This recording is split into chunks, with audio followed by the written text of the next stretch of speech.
કેમ છો મિત્રો? મજામાં ને? આજના વિડીયોમાં આપણે ધોરણ 9 નું વિજ્ઞાન અને ટેકનોલોજી તેનો 12મો પાઠ અન્ન સ્ત્રોતોમાં સુધારણા, જેનો અતિ મહત્વનો ટોપિક એટલે મત્સ્ય ઉત્પાદન, અંગ્રેજીમાં કહીએ તો ફિશ પ્રોડક્શન વિશે વાત કરવાના છીએ. અને આ પાઠને અનુલક્ષીને બનાવવામાં આવી રહેલો આ છઠ્ઠો ભાગ છે. તમે આ વિડીયો અંત સુધી નિહાળજો અને વિડીયો ગમે તો લાઈક કરવાનું ન ભૂલતા.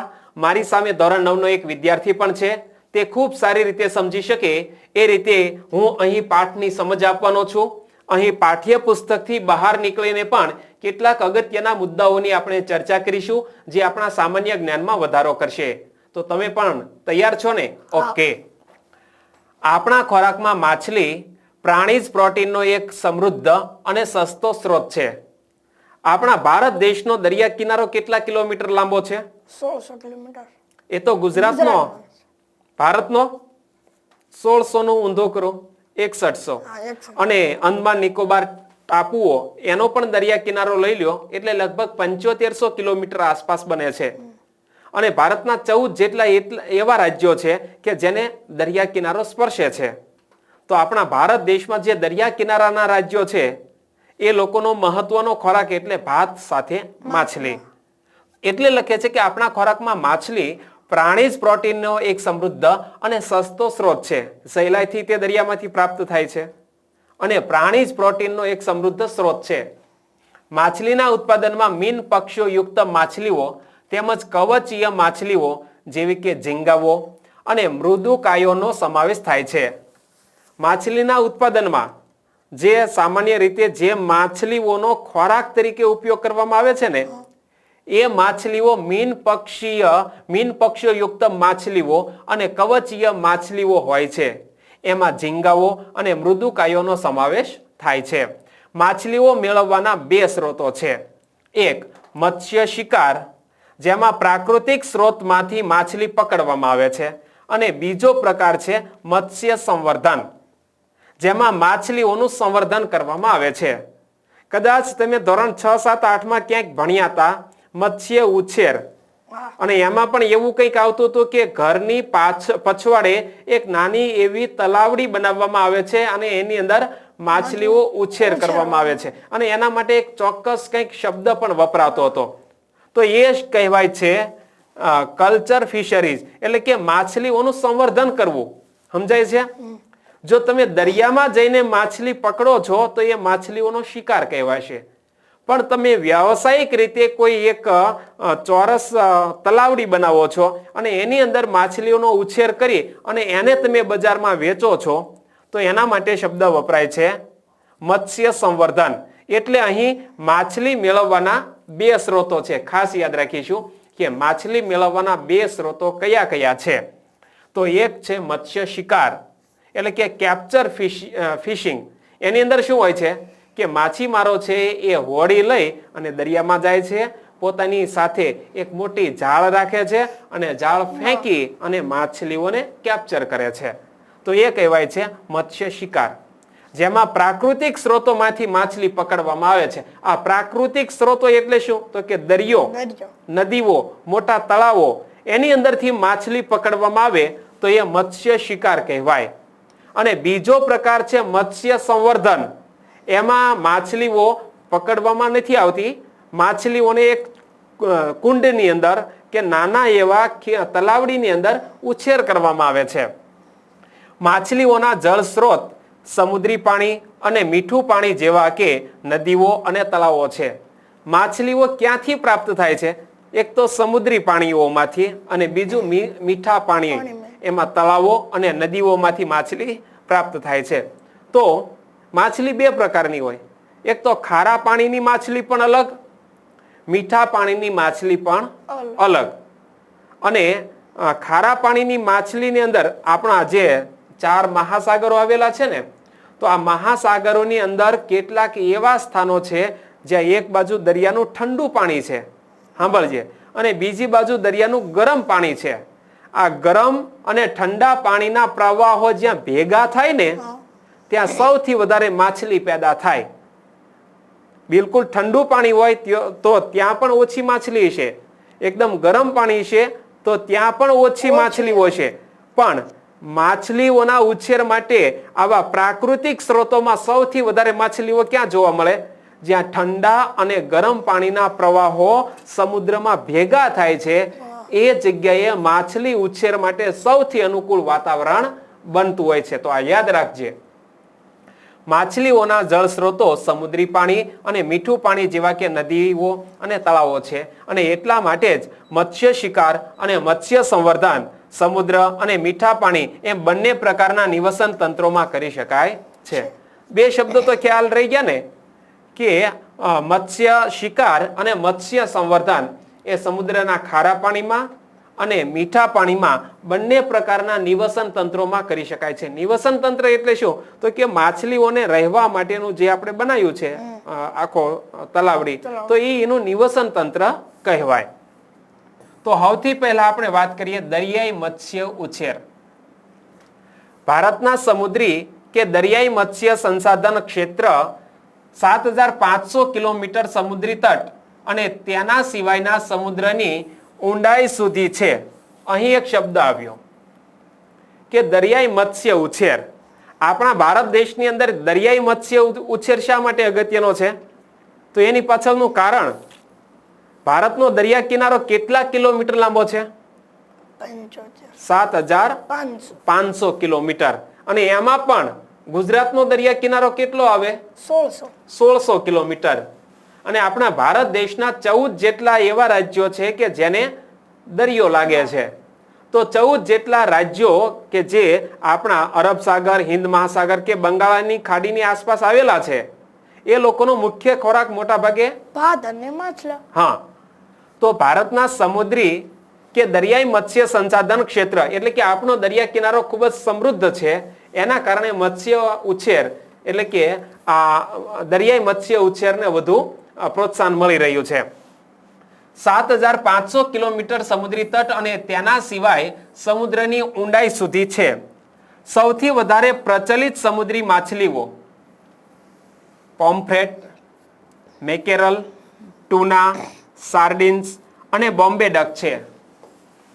અહીં સમુદ્રી માછલીઓના નામ આવ્યા. પરીક્ષામાં પ્રશ્ન કેવો પૂછાય કે 5 સમુદ્રી માછલીઓના નામ આપો એક ગુણમાં, તો પોમ્ફ્રેટ, મેકેરલ, ટ્યુના, સાર્ડિન્સ અને બોમ્બે ડક.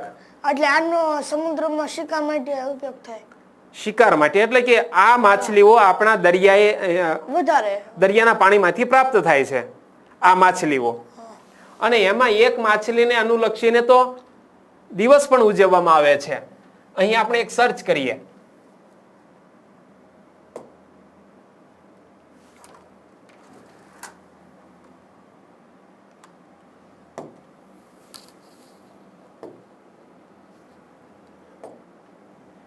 ટ્યુના ડે લખ, TUNA.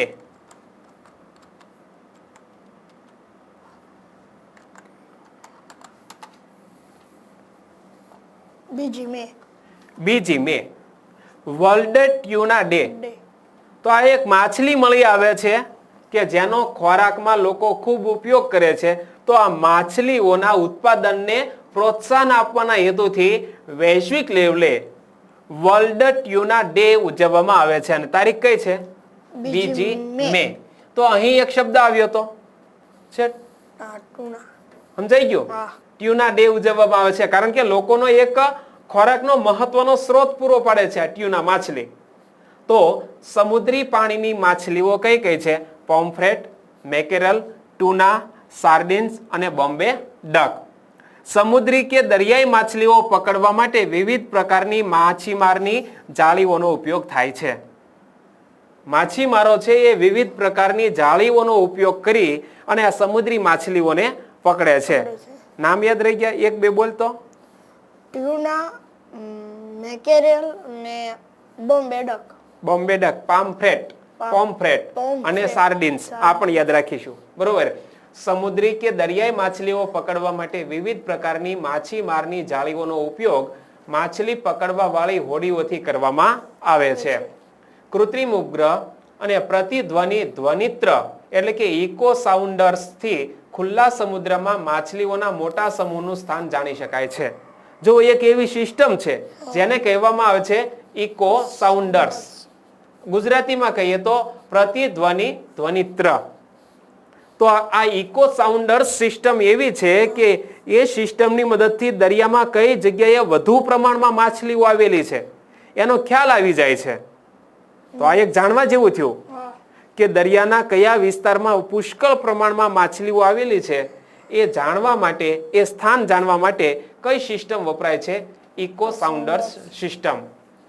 તો કૃત્રિમ ઉપગ્રહ અને ઇકો સાઉન્ડર્સ થી ખુલ્લા સમુદ્રમાં માછલીઓના મોટા સમૂહનું સ્થાન જાણી શકાય છે અને આ સૂચનાઓનો ઉપયોગ કરી માછલીઓના ઉત્પાદનને વધારી શકાય છે. કેટલીક ઉચ્ચ આર્થિક મૂલ્યવાળી સમુદ્રી માછલીઓને સમુદ્રી પાણીમાં સંવર્ધન પણ કરવામાં આવે છે. તેમાં મુલેટ, ભેટકી અને પર્લ સ્પોટ્સ જેવી મીન પક્ષયુક્ત માછલીઓ અને કવચીય માછલીઓ જેવી કે ઝીંગા, મુસલ અને ઓયસ્ટર, એને બીજું કહેવાય છે મોતી છીપ, તેમજ તેમની સાથે સમુદ્રી નીંદણનો સમાવેશ થાય છે. આ માછલીઓમાં પણ ખૂબ જ મોંઘી માછલીઓ, મોંઘી એટલે એ વેચાતી નહીં, એનું માંસ છે એ ખૂબ જ મોંઘું હોય છે. તો અહીંયા કે છે આર્થિક મૂલ્યવાળી સમુદ્રી માછલીઓ કે એનું માંસ છે એ કિલોનો ભાવ હોય ને તો એ હજારો રૂપિયામાં હોય. 1 કિલો માંસ છે તો હજારો રૂપિયામાં આ માછલીઓનું માંસ મળે. વિશેષ પ્રકારના પ્રોટીન છે કે પ્રાણીજ ચરબી, પ્રાણીજ પ્રોટીન હોય, બરોબર. તો એવી મોંઘી માછલીઓ કે એનું માંસ ખૂબ જ મોંઘું છે, તો એવા આર્થિક મૂલ્યવાળી માછલીઓ કઈ કઈ? એવો પરીક્ષામાં પ્રશ્ન પૂછાય તો મુલેટ, ભેટકી અને પર્લ સ્પોટ્સ. અને આ બધી મીન પક્ષયુક્ત માછલીઓ છે.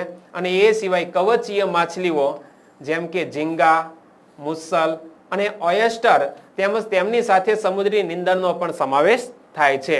એમાં ઓયસ્ટર માટે એક બીજો શબ્દ કયો વપરાય છે? મોતી છીપ.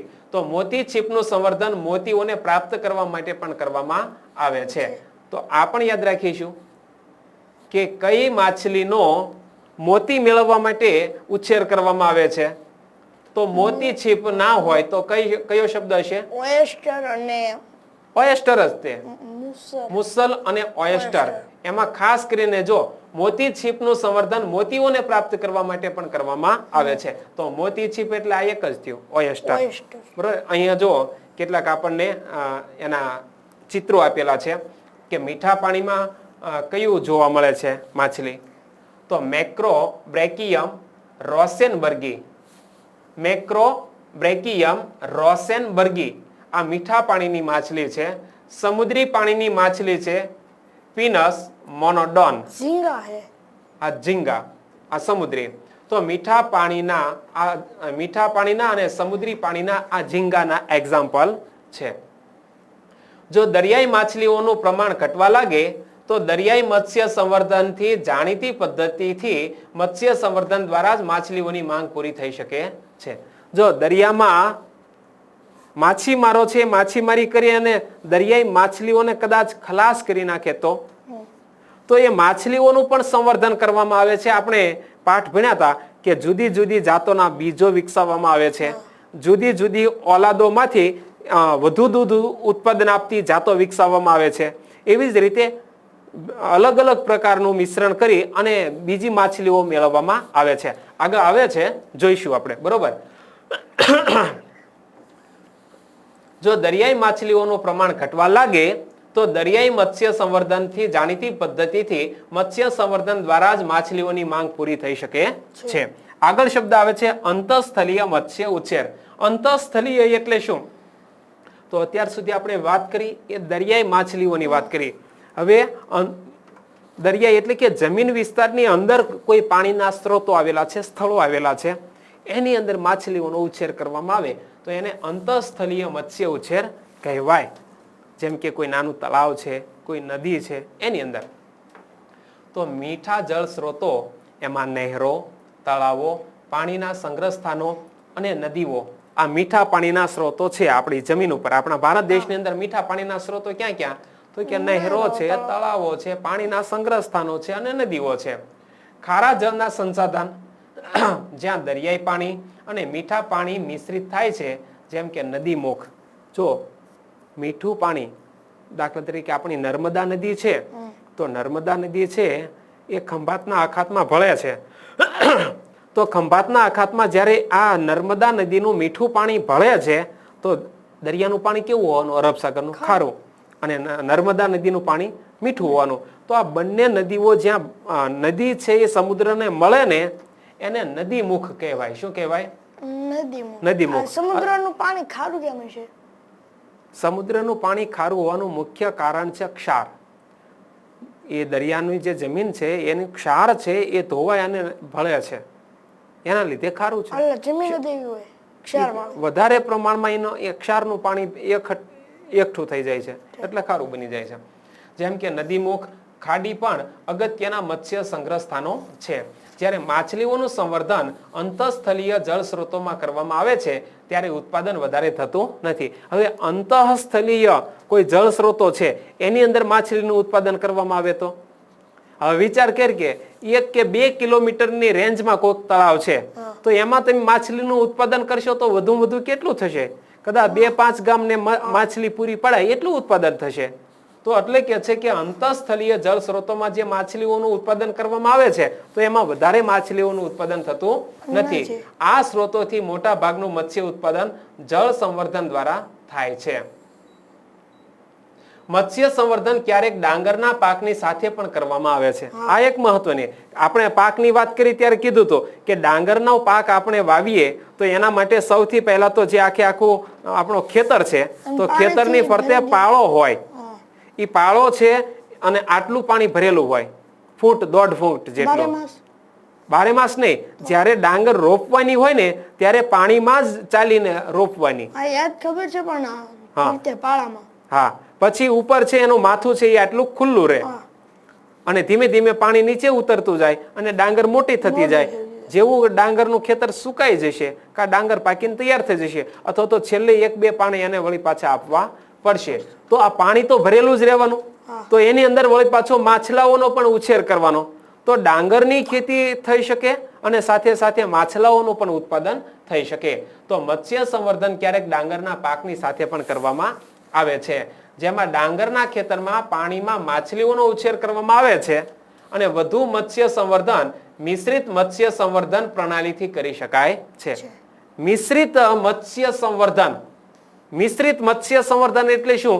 2 પ્રકારની માછલી એને એક સાથે રાખવામાં આવે, એમાંથી અમુક જે અંશો મેળવવામાં આવે અને આવું મિશ્રિત મત્સ્ય સંવર્ધન કરવામાં આવે ને તો વધારે પ્રમાણમાં માછલીઓ મેળવી શકાય છે. અને આ ક્રિયામાં સ્થાનિક અને આયાત થતી માછલીઓનો ઉપયોગ કરવામાં આવે છે. એક તો આપણે જે સ્થાનિક લેવલે જે માછલીઓ છે તે અને વિદેશમાંથી કે બીજીથી આયાત કરવામાં આવે છે તે માછલીઓ, એ બંનેનું સંકરણ કરી અને નવા પ્રકારની મિશ્રિત મત્સ્ય સંવર્ધન દ્વારા નવા પ્રકારની માછલી મેળવવામાં આવે છે. અને આવા તંત્રમાં એક જ તળાવમાં 5 અથવા 6 જાતિની માછલીઓનો ઉછેર કરવામાં આવે છે. તેમાં અલગ અલગ ખોરાક પર નિર્ભર એવી માછલીઓને પસંદ કરવામાં આવે છે. એક તળાવ હોય એની અંદર 5 થી 6 પ્રકારની માછલીઓને ભેગી કરવામાં આવે છે અને એમનો ખોરાક પણ અલગ અલગ હોય છે. અહીં જો એ સમગ્ર પ્રક્રિયા પણ લખી છે કે કેવી રીતે આ કરવામાં આવે છે, જેનામાં આહાર માટે પ્રતિસ્પર્ધા ન થઈ શકે. જો દરેક માછલીનો ખોરાક અલગ અલગ હોવો આવશ્યક છે, નહીતર શું થશે? મોટી માછલી છે એ નાની માછલીને ખાઈ જતી હોય તો એ માછલીની પ્રજાતિ એ તળાવમાં રહેશે નહીં. તો દરેક માછલીનો ખોરાક અલગ અલગ હોવો જોઈએ, જેથી કરીને એક માછલીનો ખોરાક બીજી માછલી ખાઈ જાય નહીં. આના પરિણામ રૂપે તળાવના પ્રત્યેક ભાગમાં આવેલા આહારનો ઉપયોગ થાય છે. જેમ કે કટલા માછલી પાણીની સપાટીથી તેઓનો ખોરાક લે છે. કટલા આ એક માછલીનું નામ છે, એ પાણીની સપાટી ઉપરથી પોતાનો ખોરાક લે છે. રોહુ માછલી તળાવના મધ્યના વિસ્તારમાંથી પોતાનો ખોરાક લે છે. હવે સમજી લો કે પાણીના 3 લેયર છે. આ 1 લેયર, 2 લેયર ને 3 લેયર. એમાં સૌથી ઉપલી પાણીની સપાટી છે તો એના ઉપર કટલા માછલી છે ને એ પોતાનો ખોરાક લઈ લે. હવે આ પાણીનો જે જથ્થો છે જાડાઈ, એમાં મધ્ય ભાગની અંદર રોહુ માછલી એને પોતાનો ખોરાક ક્યાંથી મળે છે? વચ્ચેના ભાગમાંથી રોહુ માછલીને ખોરાક મળે, કટલા માછલીને પાણીની સપાટી ઉપરથી. અને પછી લખે છે કે મૃગલ અને કોમન કાર્પ તળાવના તળિયેથી ખોરાક મેળવે છે. અહીંયાથી મૃગલ અને કોમન કાર્પ. હવે આમાં એકેય માછલીઓ ભેગી થશે ના. નહીં થાય, કારણ કે કટલા માછલી ખોરાક મેળવવા માટે પાણીની સપાટીની ઉપર તરતી હશે. આટલી ઉપર તરે હા. રોહુ રોહુ છે એ વચ્ચેના લેયરમાં ખોરાક મેળવે, અને મૃગલ અને કોમ કાર્પ છે, કોમન કાર્પ એ તળાવના તળિયેથી ખોરાક મેળવશે. તો એક સાથે એક જ તળાવમાં અલગ અલગ જગ્યાએ પોતાનો ખોરાક મેળવવા માટે માછલીઓ જતી રહેશે, એટલે બધી માછલીઓનો ઉછેર થશે. ગ્રાસ કાર્પ નીંદણને ખાય છે. જો આ એક બીજી માછલી આવી, નામ શું છે? Grass carp. અને જે તળિયે લીલ શેવાળ એવું થયું હોય ને, તો એને ખાનારી આ માછલી છે ગ્રાસ કાર્પ. ગ્રાસ એટલે ઘાસ, કાર્પ એટલે કાપી ખાય, એવું આપણે સમજી લો. તો આ રીતે આ પ્રકારની આ બધી માછલીઓ સાથે સાથે રહેવા છતાં પણ સ્પર્ધા વગર પોતપોતાનો આહાર લે છે. અહીં એક આકૃતિ પણ આપેલી છે 12.6. આનાથી તળાવમાં માછલીના ઉત્પાદનમાં વધારો થાય છે.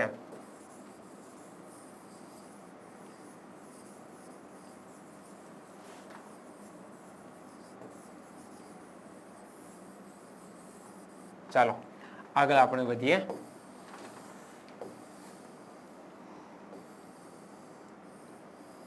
જો અહીંયા આપણને જે નામ આપ્યા છે એ ચિત્રો છે. આ કટલા છે, આ બીજા નંબરે છે એ સિલ્વર કાર્પ, ત્રીજા નંબરે છે આ રોહુ, ચોથા નંબરે છે ગ્રાસ કાર્પ, આ પાંચમા નંબરે છે મૃગલ અને કોમન કાર્પ. તો આ 6 પ્રકારની માછલીઓ. તો અહીંયા મારે હવે તને પ્રશ્ન પૂછવો છે. ચાલો, આ પહેલા નંબરે કઈ છે? કટલા. કટલા. એ તળાવમાં પાણીમાં કઈ સપાટીએ જોવા મળે? ઉપલું સ્તર. હા. પછી આ બીજા નંબરે છે સિલ્વર કાર્પ. Silver carp. પછી આ છે કટલા. કટલા તો રોહુ. રોહુ. આ મધ્ય સપાટીમાં છે રોહુ અને ગ્રાસ કાર્પ. આ ડી નંબરે, આ તળિયે ગ્રાસ ખાય. પછી છે મૃગલ અને કોમન કાર્પ. આ તળિયે જોવા મળતી માછલીઓ છે. આગળ જોઈએ. મિશ્ર મત્સ્ય સંવર્ધનમાં એક સમસ્યા એ છે કે આમાંથી કેટલીક માછલીઓ માત્ર વર્ષા ઋતુમાં જ પ્રજનન કરે છે. એટલે કે વર્ષા ઋતુમાં જ બચ્ચાને બીજી માછલીઓના જન્મ થાય છે. કેટલીક માછલીઓ એવી છે આ મિશ્ર મત્સ્ય ઉછેરમાં કે એ માત્ર ચોમાસામાં જ પ્રજનન કરે. ત્યાં સુધી કે જો મત્સ્ય ડિંભ કુદરતી જળ સ્ત્રોતોમાંથી લેવામાં આવે તો અન્ય જાતિના ડિંભોની સાથે પણ મિશ્રણ કરી શકાય છે. આ ડિંભ એટલે સમજી લો કે એ માછલીનું એક સૂક્ષ્મ સ્વરૂપ છે. માછલીનું સૂક્ષ્મ સ્વરૂપ, જેમ કે આપણે ઈંડું લઈ લો કે એનું કોઈ એવું દ્રવ્ય લઈ લો, એ બંને ડિંભ ભેગા થાય તો એક અલગ પ્રકારની માછલી થાય છે. સમજાઈ ગયું?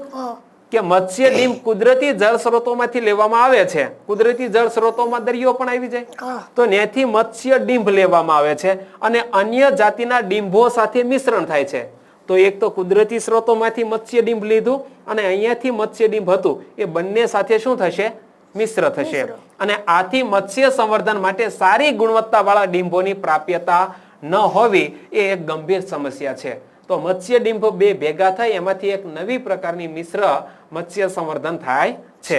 અને આ સમસ્યાના સમાધાન માટે એવી પદ્ધતિઓ શોધાઈ રહી છે કે તળાવમાં આ માછલીઓનું સંવર્ધન અંતઃસ્રાવના ઉદ્દીપન દ્વારા કરવામાં આવી શકે છે અને આનાથી ઈચ્છિત પ્રમાણમાં શુદ્ધ માછલીના ડિંભ મળતા રહે છે. અને આપણે આપણા કોઈ ઘરની બાજુમાં તળાવ હોય અને એની અંદર માછલીનું ઉત્પાદન કરવું હોય તો આપણે શુદ્ધ માછલીના એટલે કે માછલીના ડિંભ અંદર નાખવા જોઈએ, જેથી કરીને માછલીઓ અંદર બને. ત્યાર પછી એક પ્રશ્ન છે અને એક્ટિવિટી છે કે માછલીઓ કેવી રીતે મેળવાય છે. તો કુદરતી જે સ્ત્રોતો છે પાણીના એમાંથી મત્સ્ય ડિંભ મેળવાય છે. અને અહીં કોઈ મીઠા પાણીના છે જળ સ્ત્રોતો જેમ કે તળાવ, એમાં રહેલા મત્સ્ય ડિંભ સાથે આ કુદરતી સ્ત્રોતોમાંથી મેળવેલા મત્સ્ય ડિંભ મિશ્ર કરી શકાય છે અને એવી રીતે વધુ સારી ગુણવત્તાવાળી માછલીઓના મત્સ્ય ડિંભ મેળવી શકાય છે. તો આવી રીતે માછલીઓ કેવી રીતે મેળવાય છે. અને માછલીઓ બીજું સમુદ્રી પાણીની પણ માછલીઓ છે, મીઠા પાણીની પણ માછલીઓ છે અને માછલીઓ ઉછેર માટે બે પ્રકારની રીત આવી ને, હા. એક મત્સ્ય શિકાર અને એક મત્સ્ય સંવર્ધન. સંવર્ધન. મિશ્ર મત્સ્ય સંવર્ધનના શું લાભ છે? તો હમણાં મેં વાત કરી કે મિશ્ર મત્સ્ય સંવર્ધન, તો એમાં એક જ તળાવમાં 5 થી 6 પ્રકારની માછલીઓ હોય છે. એમાં અમુક માછલીઓ એ પાણીની સપાટી ઉપરથી ખોરાક મેળવે છે, કેટલીક માછલીઓ પાણીની મધ્ય સપાટીમાંથી ખોરાક મેળવે છે અને કેટલીક પાણીના તળિયેથી ખોરાક મેળવે છે. આનાથી દરેક અલગ અલગ જાતિની માછલીઓ છે એનું ઉત્પાદન થતા આપણને એ જળ સ્ત્રોતોમાંથી વધારે પ્રમાણમાં માછલીઓ પ્રાપ્ત થશે. તો મિશ્ર મત્સ્ય સંવર્ધનના અગત્યના લાભ. ત્યાર પછી એક્ટિવિટી આપેલી છે કે માછલીઓના પ્રજનન કાળમાં મત્સ્ય ઉછેર કેન્દ્રની મુલાકાત લ્યો અને નીચે આપેલ નોંધ કરો. કેટલીક માછલીઓ એવી છે કે માત્ર વર્ષા ઋતુમાં જ પ્રજનન કરે, તો એવા સમયમાં તમારે મત્સ્ય ઉછેર કેન્દ્રની મુલાકાત લેવાની છે. આના પહેલા પણ આવ્યું હતું કે કોઈ તબેલાની મુલાકાત લ્યો. ત્યાર પછી શું આવ્યું હતું? શાની મુલાકાત લેવાની?